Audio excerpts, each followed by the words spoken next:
السلام عليكم متتبعات ديالي، كي دايرين؟ لاباس عليكم؟ نتمنى تكونوا على خير وانتم كتشاهدوا هذا الفيديو.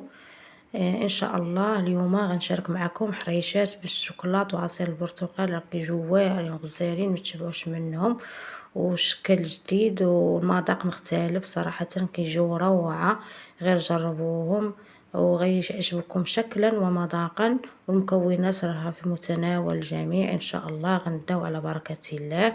كما كتشوفوا معايا انا هنا عندي تقريبا واحد نص كيلو ديال السميده رقيقه. هنايا عندي كاس ديال الليمون، ديال عصير ديال الليمون عفوا، عندي كاس معامر ديال السنيده وكاس معامر ديال الزيت، عندي معلقه عامره ديال الحبيبات ديال الشوكولات، ساشي كاكاو وجوج خمارات. هادو بالنسبه هما المقادير اللي غادي نحتاجو في هاد الحريشات. هنايا غادي ندير الكاس ديال الزيت، غادي نضيف هنايا شويه ديال الملحه، غادي نضيف ليه الكاس ديال السنيده اللي ما عامرش، والحلاوه كتبقى دائما حسب الذوق. غادي تعمروا الكاس، عمروه. هنايا عندي جوج ساشي ديال الخميره من فئه 8 غرام، يعني عندي هنا بجوج 16 غرام. غادي نضيف ليهم هنايا ساشي ديال الكاكاو. بالنسبه هاد الكاكاو يمكن لكم ديروا الكاكاو ديال العبار، تاخذوا جوج معالق كبار تقدروا ديروهم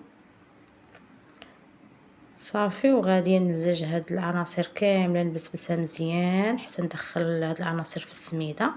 كيف ما كتشوفوا هنايا بعد ما مزجت العناصر كامله، درت هنايا معلقه ديال الحبيبات ديال الشوكولاط، وغادي نخلط هاد العناصر بهاد الكاس ديال العصير ديال البرتقال. حتى لما كفانيش راني غادي نزيد شويه ديال الماء، نكمل غير بالماء.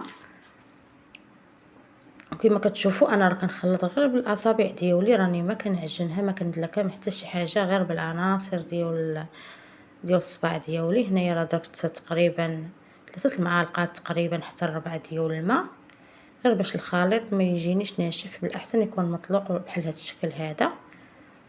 انتم عارفين بان السميده راها كتشرب صافي. وغادي نخلي الخليط على جنب وناخذ الطاوه ديالي.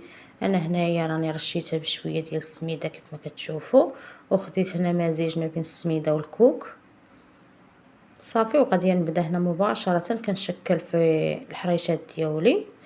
بالنسبه للقياس نتوما خذوا الشكل ولا القياس اللي بغيتو ديال الكره، بغيتو ديروهم كبار ديروهم كبار، بغيتو ديروهم صغار ديروهم صغار. انا صراحه هنا غنديرهم شويه كبار صافي. هذه هي الطريقه، كنكوروهم بهذا الشكل هذا ونفندوهم في المزيج ما بين السميده والكوك بهذه الطريقه.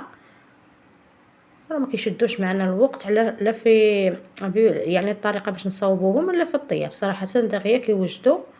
وكما قبل ما ننسى، من الاحسن بعدوهم من تحطوا وحده في الجنب الاخر، بعدوا الثانيه منها من بعد من كيطيبوا راها كيتزاد الحجم ديالهم باش ما يلصقوش مع بعضياتهم. الاحسن بعدوهم على بعضياتهم صافي. هنا بعد ما شكلتهم كاملين بهذه الطريقه غادي نديرهم يطيبوا. بالنسبه للفران هنا كما كتشوفوا انا بعد هنا راني جبدتهم الفران بعد ما طابوا. بالنسبه للفران من الاحسن سخنوه قبل، وانتم حيت ما كتعطلوش فيهم من تبغوا تخلطوا صافي. استعلوا الفران ديالكم يسخن وديروا العافيه تكون على الوجه ديالهم من الفوق صافي. وشوفوا ما شاء الله كيفاش كيجيو.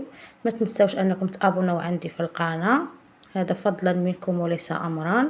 تبارطاجوا الفيديو مع الاهل والاصدقاء، ومتنساوش تجربوا هاد الحريشات، راه كيجيو رائعين رائعين ما تشبعوش منهم، راه كيجيو هشاش وكيذوبوا في الفم. شوفوا ما شاء الله الهشاشه ديالهم كيفاش كتجي هشاشه بزاف، وكيذوبوا في الفم ومذاق مختلف، راه ما تشبعوش منهم.